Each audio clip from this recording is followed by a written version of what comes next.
Alright guys, Supreme Kami here. So with the first year anniversary underway, they have dropped pretty much every banner as a rerun now. So you can see that we are able to pick pretty much anything that we want to summon for. So this is going to be a problem because people going to be asking like, oh man, like what banner should I be summoning for?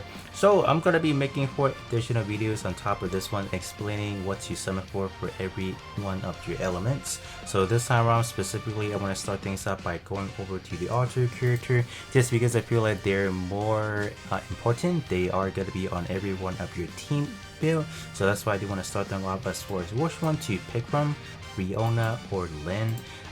There's only going to be 2 options, so that's why I think this is the easier topic. And first and foremost, why you want to summon on the altar character, because these characters, they will not return or they will not come back as a static character. So if you're not summoning them right now, you will probably not get them for a very long time. So that's first and foremost. Secondly, like I explained again, in terms of these altar characters, they are just that good. They will pretty much make it onto every one of your team possible. So that's why they will always have a slot. So theoretically speaking, you only have to summon for 2 other characters for your respective elements, so that is gotta be pretty good because you don't have to always summon for 3 characters or having to have a mono specific element. So that's that. So Fiona or Lyn, what do you want to pick from?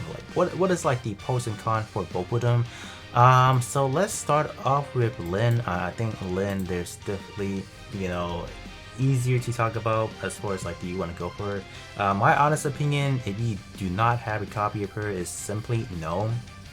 I feel like her time has definitely passed. She was pretty prevalent when she came out because she was the first altar character. She was, pretty much boosting everything possible. But if you take a look at what Fiona is doing, she's doing way more than what Lyn can do. Lyn, unfortunately, only, gives, damage boosting. She doesn't really cover, in teams that are Benediction, which is your healing team, or Fortitude, which is tank team. She doesn't really offer in that respective. So, since she's only a character that offers in one dimensional, I don't really suggest people to summon her because people don't really have the option to switch to playing different playing styles. So that's just kind of my take on it. So if you guys are asking me, should I summon for her just because she's an altar character? Definitely no. Definitely a big no. But Fiona, I think she's more of a complete character as what she's doing. First of all, she is a Benediction character, so she's innately gonna allow you to heal, which Lyn is not able to do. So in terms of the survivability portion of it is pretty lacking for using Lyn. So that's why Fiona on the other hand has the upper advantage already. Besides the healing capability, she also offer damage. She also offer fortitude element. So she does literally everything.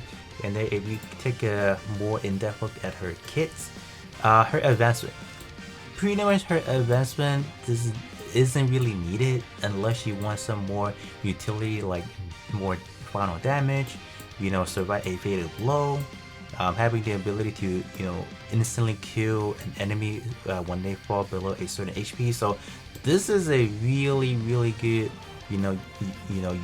ability that she has in her kit, but it's not something that you really need because within her overall kit, she literally does everything.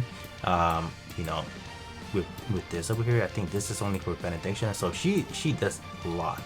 I think skill, she offers more damage. She offers things that are like, let me see. I think in here she offers a little bit more. I think it's this one. This one is more for like maybe tanking, right? For your fortitude. So she does a lot. And then her discharge, she also offers more to your respective resident, fortitude, benediction, and then for attack / balance. So like I said again, she literally covers everything possible. And if we do take a look at Lyn, for example, just for a quick reference, you guys to see that like her basic kit doesn't do a whole lot. Dodge attack, not really a whole lot. Skill is definitely really good. She offers attack, when you cast her skill, the Moonlight Realm. You know, she also offers the Epithelium, that is her off-field damage, so that portion is kind of good, but at the same time doesn't really offer, it does not significantly raises your overall damage output. And then her last unique ability is that her passive is definitely the Weapon Mastery, so this is what she's offering to every team: Flame, Bolt, Frost, and Physical, and that's it. What do you see in here that offer things that are like healing capability or tanking capability? She don't. So that is the difference between these two altered characters, and I think, you know, after seeing this, I think you guys do have a better idea to really know what to pick from. So hopefully you guys did not go off and summon on Lyn, because she just fallen off, and unfortunately sad to say she has fallen off. But other than that, if you do really want to summon her to activate the Altar Resident, I don't know what to tell you guys, because it's just not worth it. It's not worth it to use your Dark Crystal as your Red Nucleus to summon for a character just to activate the Altar Resident. I don't personally think it's worth it. But other than that, do let me know which one of the characters that you guys are going to be summoning from as far as the altered character. Hopefully you guys are only picking Fiona. But other than that, I think that is pretty much it as far as explaining the character. So like I said again, I will be covering the remaining element as well, so stay tuned for that. But other than that, that's pretty much it for now, and I'll be catching you guys all on the next one.